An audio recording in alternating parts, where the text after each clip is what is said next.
अरे छोटी, मुझे पता है तुम मुश्किल में हो, मुझे भी तुम्हारी फिक्र है। अगर तुम चाहो तो मैं अभी तुम्हारा किराया माफ कर सकता हूं। बस थोड़ा सा हटिए यहां से। अरे तुम तो कह रहे थे कि तुम बिजनेस ट्रिप पर जा रहे हो। अच्छा, तो मैं नहीं थी इसलिए तुम ये सब गुल खिला रहे थे। थोड़ी देर में घर चलो, फिर तुम्हारी खबर लेती हूं। सुनो, चाहे जो भी हुआ हो, तुम आज के आज यहां से निकल जाओ। मुझे भी अब ये जगह छोड़नी है। क्या आपके पास कोई और कमरा खाली है? मैं बहुत शांत रहती हूं, बिल्कुल परेशान नहीं करूंगी। कोई रेंट पर लेने वाला इतना तमीजदार, बिल्कुल किसी रहस्यमयी इंसान की तरह। अच्छा, ये बताओ, क्या मैं किराया महीने दर महीने दे सकती हूं? आपने तो एडवांस रेंट का लिखा है। ठीक है, महीने का ही सही। कल आ जाओ, सकूरा लेन नंबर 17। आकर बस दरवाजा खटखटा देना, डोरबेल खराब है। नमस्ते, क्या आप मिस्टर लू हैं? हाँ, मैं ही हूं। तो तुम ही हो वो जो कमरा किराए पर लेने वाली है? जी, अंदर आओगी? वो झिझकते हुए अंदर आई और दहलीज पर पैर रखते ही उसका पैर लड़खड़ा गया। सॉरी, मुझसे गलती हो गई, मैं जानबूझकर। घबराओ मत, दीवार तुम्हें कुछ नहीं कहेगी। अंदर आओ। मैं आगे बढ़ा और उसने बहुत संकोच के साथ कदम बढ़ाए। उसके कैनवस शूज पूरी तरह से भीग चुके थे। जूते उतारने की जरूरत नहीं है, सीधे आ जाओ। ये रहा कमरा, यहां धूप बहुत अच्छी आती है। देखो, खिड़की के ठीक बाहर सकूरा का पेड़ है। मैंने देखा कि उसकी आंखों में एक अजीब सी चमक आ गई। इससे पहले तो वो सिर झुकाए खड़ी थी, पर अब उसने चेहरे पर हल्की सी मुस्कान के साथ खिड़की की तरफ देखा। कैसा लगा? उसने फौरन खुद को संभाल लिया और फिर से नीचे देखने लगी। बहुत अच्छा है। किराया 1000 है, 1 महीने का एडवांस। नियम सुन लो, न कोई पालतू जानवर, न कोई दोस्त रात को रुकेगा और रात 10 बजे के बाद शोर नहीं। मंजूर है? उसके कंधे थोड़े तन गए। वो क्या 800 में हो सकता है? 850, इससे कम 1 रुपया नहीं। सच में? मजाक कर रहा था।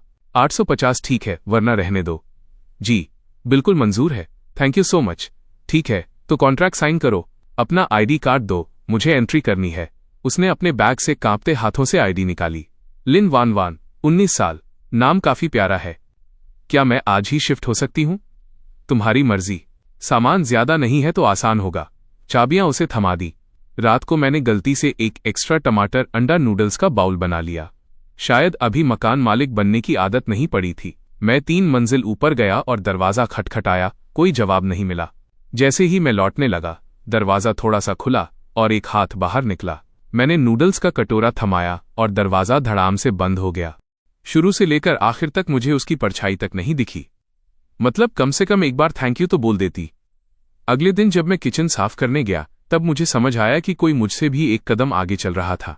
पूरा किचन एकदम चकाचक साफ था और कटोरे के नीचे एक कागज का टुकड़ा रखा था जिस पर पेंसिल से लिखा था, नूडल्स के लिए थैंक यू, बहुत टेस्टी थे। मैंने उस नोट को मोड़ा और एप्रन की जेब में डाल लिया, फिर फ्रिज से 2 अंडे निकालकर उसी कटोरे में रख दिए। ये हमारे बीच की पहली डील थी। अगले दिन दोपहर को मैं कचरा फेंकने बाहर गया। बारिश रुक चुकी थी और हवा में सकूरा की मीठी खुशबू के साथ गीली मिट्टी की महक घुली हुई थी। मैं कचरे का बैग लिए गली के मोड़ पर पहुंचा ही था कि मुझे आगे कुछ हलचल सुनाई दी। अरे लिन वान वान, बड़े दिनों बाद दिखी। सुना है तुमने कॉलेज छोड़ दिया। क्यों? कॉलेज जाने में भी डर लग रहा है क्या? हम तो तुम्हारे साथ बस 3 साल से मजे ही तो ले रहे थे। इतना डरने की क्या बात है? हटो सामने से। क्या? थोड़ा जोर से बोलो, सुनाई नहीं दिया। मैंने कहा प्लीज सामने से हटो। ओहो, जरा देखें तो सही, क्या ड्राइंग बनाई है। हा, वही पेड़, वही फूल, वही आसमान। लिन वान वान, तुम कितनी बोरिंग हो। वैसे ये वाली अच्छी है, मुझे पसंद आई। अगले ही पल उसने उस पेंटिंग को बेरहमी से जमीन पर फेंक दिया। फिर दूसरी, तीसरी, चौथी, सारी ड्राइंग्स जमीन पर बिखर गईं। लिन वान वान के गले से एक चीख जैसी दबी हुई आवाज निकली। उसने अपने आसपास खड़े लोगों को झटके से पीछे धकेला और उन पेपर्स को समेटने के लिए जमीन पर बैठ गई। ये सब कचरा बनाने का क्या फायदा? देखता कौन है इसे? हाँ यार, लिन वान वान, इससे अच्छा तो तुम ये ड्राइंग पेपर्स के पैसे हमें ही दे देती। वो लाल बालों वाली लड़की अभी कुछ और बोलने ही वाली थी कि उसे कदमों की आवाज सुनाई दी। पीले बालों वाली ने भी पीछे मुड़कर देखा और फौरन चिल्लाई, चलो चलो, कोई आ रहा है, अगली बार फिर इसके मजे लेंगे। उन तीनों ने एक साथ मुड़कर मेरी तरफ देखा। मैं सीधा उनकी तरफ बढ़ा और जमीन पर गिरे उनके फोन पर अपना पैर रख दिया। कौन हो तुम? मैं इसका मकान मालिक हूं। दूसरों को परेशान करना बहुत पसंद है ना? चलो मुझे परेशान करके दिखाओ। तुम करना क्या चाहते हो? आइंदा इसके आसपास भी मत दिखना, वरना मुझसे बुरा कोई नहीं होगा। वैसे भी आजकल मैं काफी फ्री हूं। वो बैंगनी बालों वाली कुछ बोलने ही वाली थी कि पीले बालों वाली ने उसे पीछे खींच लिया। अपना पैर हटाओ, हमारा फोन दो। मैंने झुककर जमीन से वो गंदी हो चुकी ड्राइंग्स उठाई। आइंदा इस गली में मत दिखना, समझ आया? तीनों लड़कियों ने एक दूसरे को देखा। लाल बालों वाली ने झपटकर अपना फोन उठाया और तीनों लड़खड़ाती हुई भाग गईं। गली के मोड़ पर तो वो कचरे के डिब्बे से टकराते टकराते बचीं। सब ठीक है, अब रो मत। Thank you. उसने अपना सिर झुकाया और जमीन से बाकी के पेपर्स उठाने लगी। मैंने एक ठंडी सांस ली और घुटनों के बल बैठकर उसकी मदद करने लगा।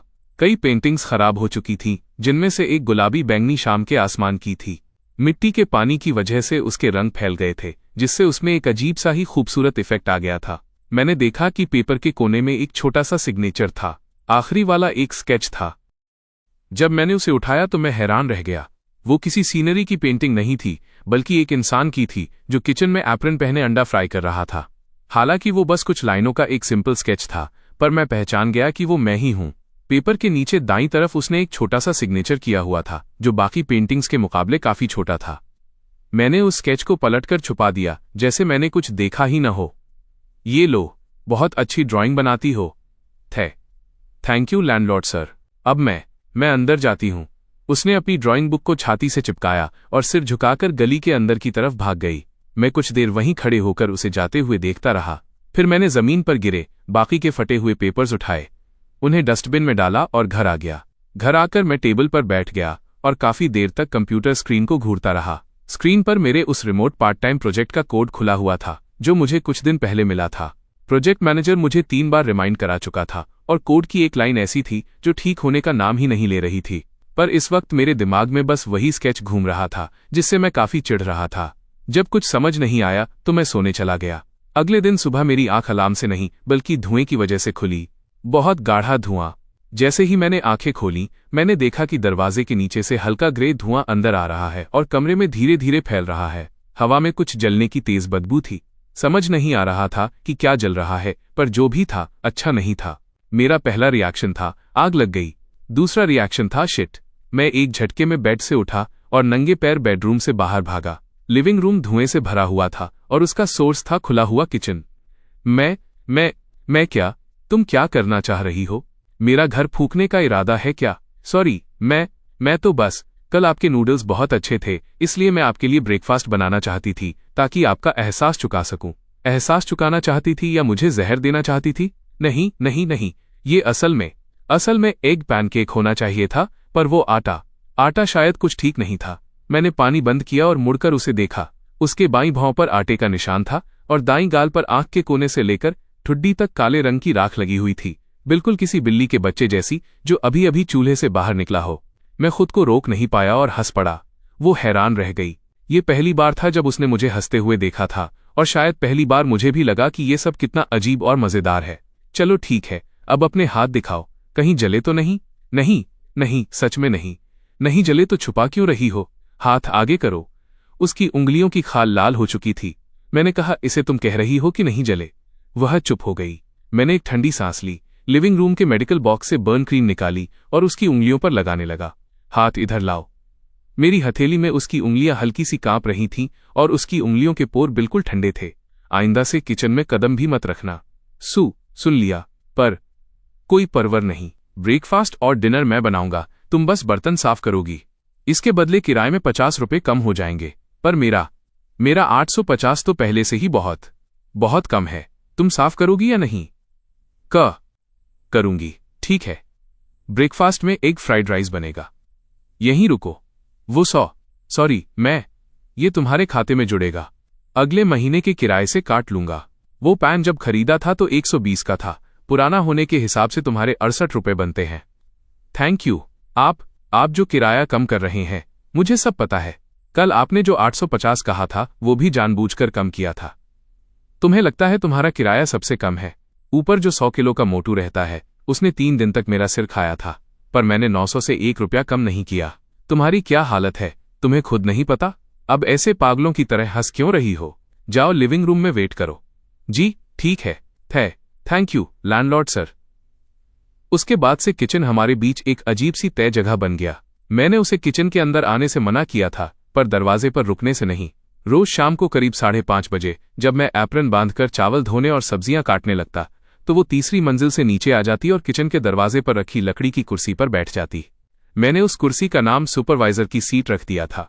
वो कभी अंदर नहीं आती थी, बस दरवाजे पर अपने घुटनों को समेटकर बैठ जाती और चुपचाप मुझे खाना बनाते देखती। कभी कभी जब मैं पीछे मुड़ता तो हमारी नजरें मिल जाती और वो फौरन अपनी आंखें चुरा लेती, जैसे उसने कुछ देखा ही ना हो। सच कहूं तो वो एक बेहतरीन ऑडियंस थी। मुझे खाना बनाते देखते वक्त वो कभी रोक टोक नहीं करती थी, न कभी ये कहती कि मैं सब्जियां बहुत धीरे काट रहा हूं या तेल ज्यादा डाल रहा हूं। कभी कभी जब मैं सूप में मसाले डालता तो वो अपनी गर्दन थोड़ी आगे बढ़ाकर उत्सुकता से मेरे हाथ के डिब्बों को देखती, पर कभी कुछ पूछती नहीं थी। वो जानती थी कि मुझे काम के वक्त किसी की बकबक पसंद नहीं है। हालांकि मैंने ये बात उससे कभी नहीं कही थी, पर एक बार मैं सूप में नमक डालना भूल गया और मुझे खुद भी एहसास नहीं हुआ। उसने चुपके से नमक का डिब्बा खिसकाकर काउंटर के किनारे रख दिया था। हम लिविंग रूम की छोटी लकड़ी की टेबल पर खाना खाते थे। मैं सोफे पर बैठता और वो सामने एक छोटे स्टूल पर। शुरू के कुछ दिन तो वो बिना कुछ बोले बस अपना चेहरा कटोरे में छिपाए रहती और चम्मच से चावल का एक एक दाना मुंह में डालती। बाद में उसने मुझे चोरी छिपे देखना शुरू किया और फिर धीरे धीरे वो मेरे खराब जोक्स पर भी मुस्कुराने लगी। एक दिन एक लड़के ने अपनी वाइफ को एक कैप गिफ्ट की और वाइफ ने जैसे ही उसे पहना वो मर गई। जानती हो क्यों? क्योंकि वो किलर कैप थी। मैंने कहा, तुम्हारा ह्यूमर सेंस सच में बहुत अजीब है। इस पर भी हंसी आ गई। ऐसा नहीं है, लैंडलॉर्ड सर का चेहरा ही इतना फनी था। डिनर के बाद बर्तन धोने का नियम पत्थर की लकीर था। वो बर्तन धोती और मैं टेबल साफ करता।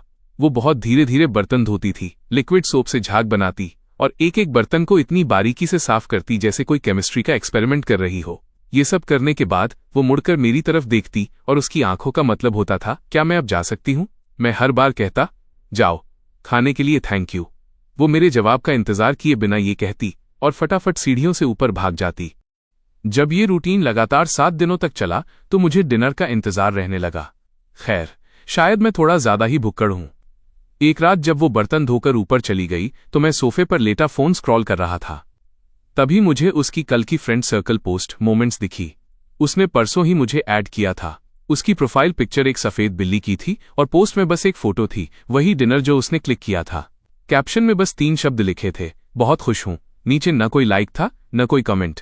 मैं काफी देर तक उन 3 शब्दों को घूरता रहा, फिर फोन एक तरफ फेंक कर छत को देखने लगा। ऊपर से हल्के कदमों की आवाज आई। वो अपने कमरे में टहल रही थी। इस पुराने घर का साउंड प्रूफिंग सिस्टम अच्छा नहीं था। ऊपर कोई कुछ कदम भी चलता तो नीचे साफ सुनाई देता था। वैसे तो वो बहुत धीरे और हल्के कदमों से चलती थी, जैसे डर रही हो कि मुझे डिस्टर्ब न हो जाए।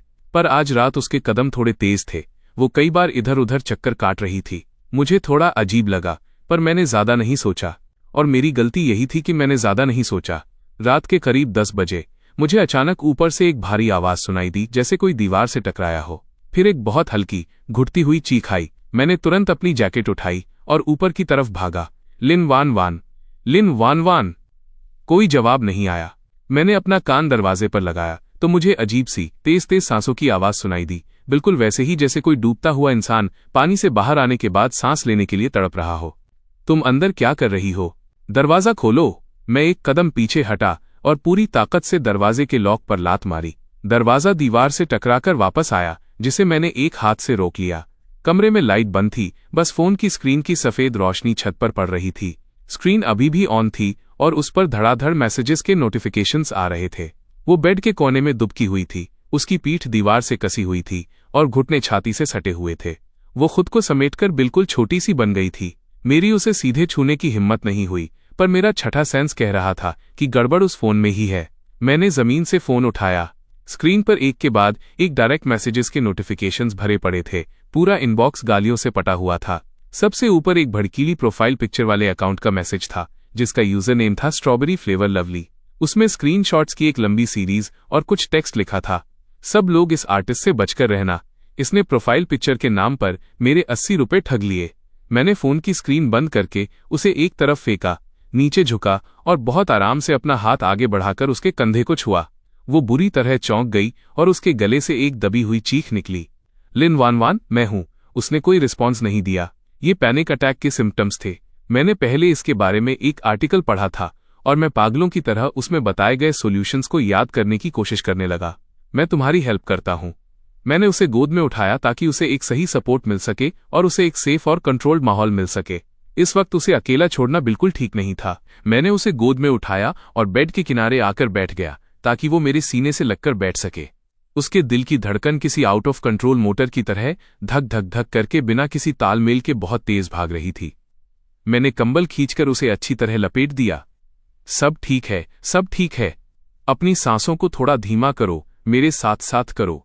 लंबी सांस अंदर लो, बाहर छोड़ो, अंदर लो, बाहर छोड़ो। शायद 10 मिनट लगे या आधा घंटा या उससे भी ज्यादा। धीरे धीरे उसकी कांपती हुई बॉडी रिलैक्स होने लगी और उसकी सांसें वापस नॉर्मल स्पीड पर आ गईं। उसकी कसी हुई उंगलियां ढीली पड़ गईं और वो पूरी तरह से मेरे सीने पर ढह गई, बिल्कुल उस तार की तरह जो हद से ज्यादा खिंचने के बाद अचानक ढीला पड़ जाता है। और फिर वो रो पड़ी। ये पहले की तरह घुटती हुई, बिना आवाज वाली सिसकी नहीं थी, बल्कि वो फूट फूट कर रो रही थी। मैंने उसे और कसकर थाम लिया, कुछ नहीं कहा, बस चुपचाप उसे पकड़े रहा और उसकी पीठ थपथपाता रहा। वो काफी देर तक रोती रही, यहां तक कि रोते रोते उसका गला भी बैठ गया। जब उसकी सांसें पूरी तरह शांत हो गईं और शरीर का कांपना बंद हो गया, तब वो धीरे से मेरे सीने से अलग हुई। उसने अपने हाथ के पिछले हिस्से से आंसू पोंछे और सिर झुकाकर बैठ गई। उसकी मुझसे नजरें मिलाने की हिम्मत नहीं हो रही थी। Thank you. लो थोड़ा पानी पियो। उसने ग्लास लिया और एक घूंट पिया, पर उसे फंदा लग गया और वो थोड़ा खांसने लगी। फिर उसने एक घूंट और पिया। इसके बाद वो दोनों हाथों से ग्लास को पकड़े, नजरें नीची किए चुपचाप बैठी रही। मैंने उसका फोन उठाया, उसे अनलॉक किया और उस स्ट्रॉबेरी फ्लेवर लवली के प्रोफाइल पेज पर गया। प्रोफाइल पिक्चर तो बहुत प्यारी थी, पर कंटेंट बहुत कम था। अकाउंट सिर्फ 3 महीने पहले बना था, जो साफ बता रहा था कि ये एक फेक अकाउंट था। मैंने उसके डाले हुए उस पोस्ट को खोला और शुरू से लेकर आखिर तक एक एक चीज बहुत बारीकी से देखी। चैट हिस्ट्री अधूरी थी, सिर्फ लिन वान वान की कही हुई बातों के स्क्रीनशॉट्स थे और उनका ऑर्डर भी आगे पीछे किया हुआ था। सबसे जरूरी बातचीत, जैसे स्केच भेजने का टाइम, चेंजेस की डिमांड और सामने वाले का उसे एक्सेप्ट करना, ये सब गायब था। मैंने स्क्रीनशॉट्स लिए और ऐप से बाहर आ गया। तुम यहीं रुको, मैं अभी आया। उसने सिर उठाकर मेरी तरफ देखा, उसकी आंखें बिल्कुल लाल हो चुकी थीं। मैं मुड़ा, सीढ़ियों से नीचे आया, अपने बेडरूम का दरवाजा खोला और कंप्यूटर ऑन कर दिया। मैं सॉफ्टवेयर इंजीनियरिंग का स्टूडेंट हूं। भले ही मुझे प्रोग्रामर का काम करना ज्यादा पसंद न हो, पर इंटरनेट पर किसी के निशान ढूंढ निकालना मेरे लिए बाएं हाथ का खेल था।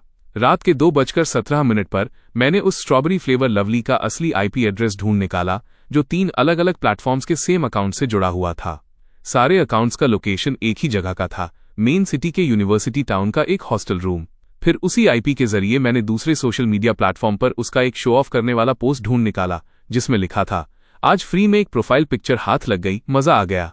नीचे कमेंट सेक्शन में उसकी एक सहेली ने पूछा कि फ्री में कैसे मिली, तो उसने रिप्लाई किया था, तारांकन ड्राइंग पूरी होने के बाद मैंने रिफंड मांग लिया, वैसे भी कोई कॉन्ट्रैक्ट तो साइन हुआ नहीं था, वो मेरा कुछ नहीं बिगाड़ सकती, हा। मैंने स्क्रीनशॉट्स लिए, स्क्रीन रिकॉर्डिंग की और उसके डिलीट किए हुए चैट रिकॉर्ड्स को कैशे से रिकवर कर लिया। उसके रिफंड मांगने के विरोधाभासी दावों और पैसे न मिलने की बात को आमने सामने रखकर एक एक झूठ साफ कर दिया। कुल 21 सबूत थे, जिनकी टाइमलाइन बिल्कुल सटीक थी और उसकी कहानी का हर लूपहोल पूरी तरह साफ था। सुबह के 3 बजे मैंने सारे सबूतों को एक लंबे पोस्ट में अरेंज किया, ओरिजिनल स्क्रीनशॉट्स अटैच किए और इंटरनेट पर अपलोड कर दिया। इसके साथ ही मैंने उन अकाउंट्स को भी वो पोस्ट डायरेक्ट मैसेज कर दिया जिन्होंने सबसे पहले उस फेक पोस्ट को शेयर किया था, और एक ऐसे मीडिया हैंडल को भी भेजा जो आर्टिस्ट्स के अधिकारों के लिए आवाज उठाता था। सुबह के 4 बजे उस स्ट्रॉबेरी फ्लेवर लवली ने मेरा वो लंबा पोस्ट देख लिया। वह बुरी तरह घबरा गई और अपने पोस्ट डिलीट करने लगी, पर अब बहुत देर हो चुकी थी। मेरा पोस्ट हर जगह शेयर हो चुका था और कमेंट्स की बाढ़ आ गई थी। अरे ये कौन है भाई, इसके पास तो सारे सबूत हैं। धत्त तेरे की, मैंने तो बिना सोचे समझे शेयर कर दिया था। तो ये है असली सच्चाई। वो लवली खुद चोर है और दूसरों पर इल्जाम लगा रही थी। मैं तो आर्टिस्ट के साथ हूं, सबूत बिल्कुल पक्के हैं। बेचारी आर्टिस्ट लड़की के लिए बहुत बुरा लग रहा है। सुबह 5 बजे उसने पब्लिकली माफी मांगी। सुबह 6 बजे उसने प्रोफाइल पिक्चर के वो बाकी के 80 रुपए ट्रांसफर कर दिए और नोट में लिखा, आई एम सॉरी। मैंने फोन एक तरफ फेंका, कुर्सी के सपोर्ट से टेक लगाई और अपनी दुखती आंखों को मला। खिड़की के बाहर सुबह का धुंधला उजाला फैल रहा था और सकूरा के पेड़ पर गौरैयां चहचहा रही थीं। सुबह की पहली किरण आधे खिंचे हुए पर्दे से छनकर अंदर आ रही थी और फर्श पर सुनहरी रोशनी बिखेर रही थी। तभी सीढ़ियों से हल्के कदमों की आवाज आई। लिन वान वान अंदर आई, उसकी आंखें अभी भी सूजी हुई थीं। उसने मुझे देखा और मैं उसे देखता रहा। काफी देर तक कमरे में सन्नाटा रहा। आप सोए नहीं? सोया था, बस अभी थोड़ी देर पहले आंख खुल गई। उसकी नजर मेरे आंखों के नीचे आए डार्क सर्कल्स पर टिक गई। मैंने सब ठीक कर दिया है, तुम खुद देख सकती हो। उसने मेरा फोन लिया और नीचे स्क्रॉल करने लगी। उसकी उंगलियां उस स्क्रीन पर आकर रुक गईं जहां लिखा था, सामने वाले ने आपको 80 रुपए ट्रांसफर किए हैं। वो कुछ सेकंड्स तक उसे देखती रही और उसकी आंखें फिर से भर आईं। अब रोना मत, तुम्हारी आंखों में कुछ ज्यादा ही आंसू हैं। उसने अपने हाथ के पिछले हिस्से से आंखें पोंछीं। आपने मेरी इतनी हेल्प क्यों की? मैं तो बस आपकी एक किराएदार हूं। मैं खड़ा हुआ, किचन के दरवाजे के पास गया और एप्रन बांधने लगा। ब्रेकफास्ट में एग फ्राइड राइस बनेगा। आपने मेरे सवाल का जवाब नहीं दिया। मैंने फ्रिज खोला और 3 अंडे निकाले। हो सकता है मेरा फ्राइड राइस थोड़ा नमकीन बने। Thank you so much landlord sir. आइंदा अगर कोई तुम्हें परेशान करे तो आवाज उठाना, और अगर न बोल पाओ तो मुझे बताना, मैं तुम्हारे लिए बोलूंगा। उस दिन के बाद से लिन वान वान थोड़ी सी बदल गई। बदलाव बहुत छोटा था। अगर कोई बहुत ध्यान से न देखे तो पहचान भी नहीं पाता। जैसे अब वो खाना खाते वक्त अपना चेहरा कटोरे में नहीं छुपाती थी। तुम्हें पता है फूल क्यों मुस्कुराते हैं? क्योंकि उनके पास स्टेम स्टोरी का हिंट होता है। अब कभी कभी ऐसा भी होता था कि जब मैं कोई खराब जोक सुनाता तो वो सिर उठाकर पहले ही मुस्कुरा देती और फिर पानी पीने का नाटक करने लगती।